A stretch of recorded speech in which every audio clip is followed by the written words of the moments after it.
Welcome to the City of Worcester Mobility Walk.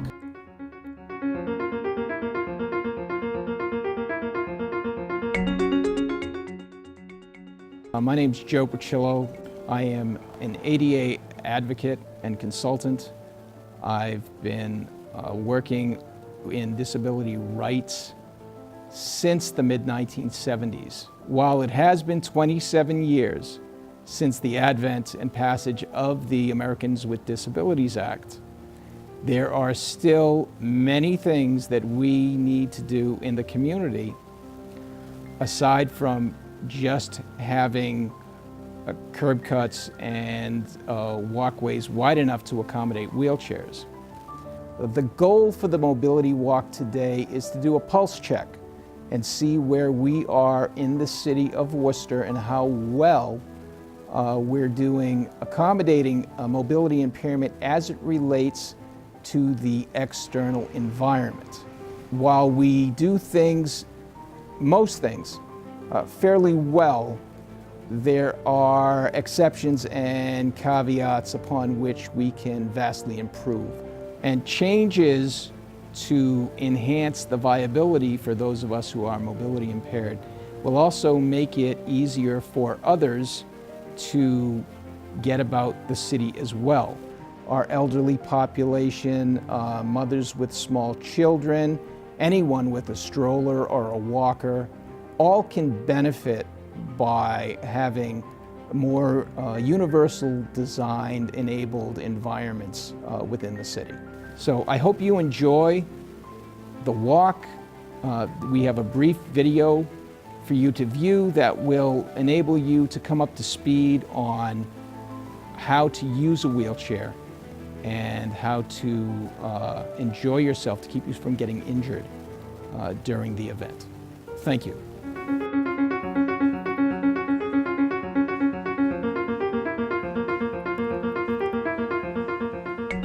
Wheelchairs come in two basic configurations, either electric or manual. All wheelchairs, regardless, though, will have the same basic components. You'll have a back and a seat that are normally made of some type of fabric, followed by large rear wheels, small front wheel casters. Chairs may or may not have side rails and footrests. By and large, a wheelchair is really custom fitted to the individual user's needs, body size, and ability. For purposes of the walk that we'll be doing, however, we're providing you with basic hospital wheelchairs that are not so custom fitted and definitely not as comfortable as one would normally see for a standard user. Now, as you'll notice, Mike is using gloves and Joe is not using gloves. Gloves are going to be the savior of your hands. Even a fingerless glove will give you more protection, by and large, than just using your hands alone, because you never know what surface you're going to go through or what your wheels may pick up from the ground. Now, there are basically several ways that one can move a chair forward or backward. You can do so by using the hand rims that are attached to the large wheels. You can also use a wider grip stance by grasping the wheels and the rims together. It really comes down to comfort of the individual and individual wheeling style. As you'll notice from both of the examples here, it's basically the same set of muscles with the shoulders, elbows, hands and wrists that one would use if you were rowing in a rowboat, in a little bit different manner, but the same sets of muscles. Now, locomotion is basically how one moves in a wheelchair. Pretty fairly easy. Mike turns by fixing one wheel and then moving the other.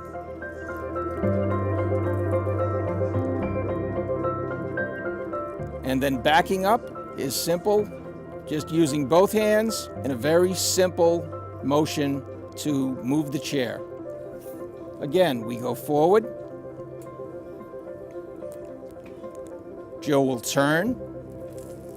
The one thing that you always need to be conscious of when you wheel is to keep a good visual perspective of what's in front of you and what's to your side.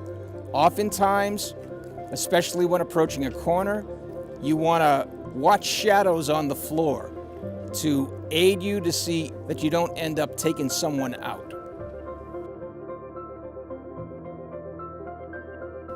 You can get in and out of doorways by either using an electric door button, similar to one that we have here on City Hall, or you can try that getting through doors manually.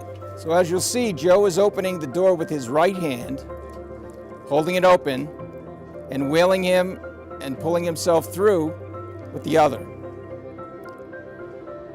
So when you need to get into a building or a store, not every store is going to have automatic doors. So you need to understand how to maneuver and get in and out of doorways easily. The next thing that we're going to attempt here is to try to navigate a ramp. There are several ways to accommodate a hill. You can come like Joe's going to come down straight on. However, you don't necessarily have the best control. And you put a lot more stress on your hands trying to stop via friction. What Mike is going to do, Mike is going to tack or zigzag back and forth as a means to slow his speed of descent. Depending upon strength and endurance, this is another option for getting down a hill.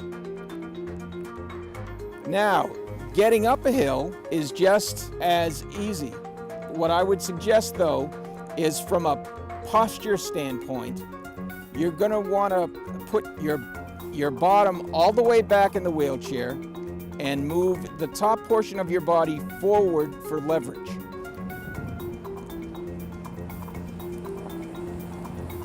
And Joe will show us another method on how to use a handrail and a wheel in order to get to the top of a ramp. Joe is using one hand on his wheelchair rim and one hand to pull himself along up the ramp itself.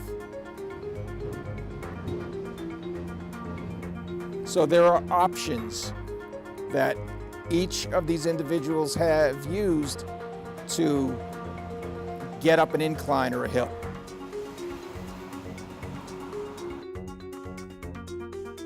Different surfaces will give us different impacts to the wheelchair and difficulty. As you'll notice, when Mike goes over the metal domes, we have, the whole front end will shake.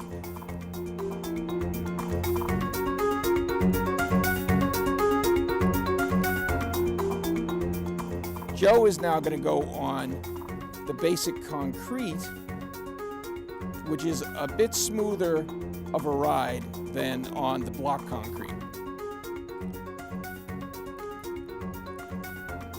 One thing we always need to be cognizant of, you want to make sure that you're constantly wheeling on a flat and level surface. A portion of the curbing is flat, but a majority of the curbing is very large, probably half an inch or more, that would cause you to basically spill out of your wheelchair if you weren't watching where you were going.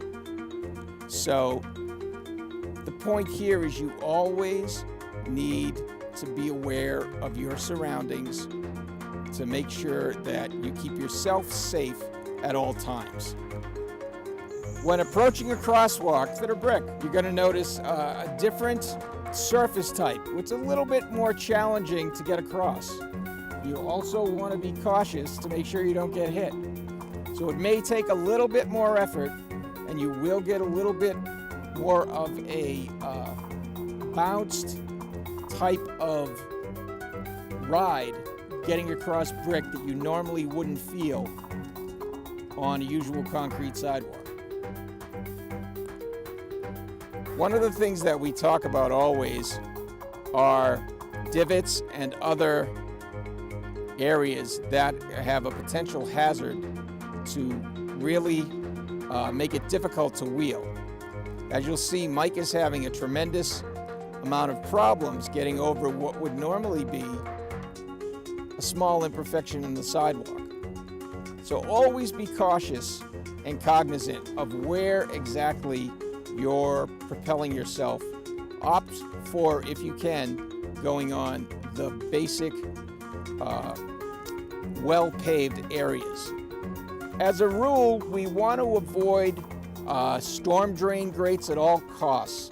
They present a significant hazard in that wheels can get stuck and you can end up tipping out of the chair. Avoid any type of grate should you encounter one. If you're going straight on, your wheels will sink in and you'll end up kissing the sidewalk, which is not very good.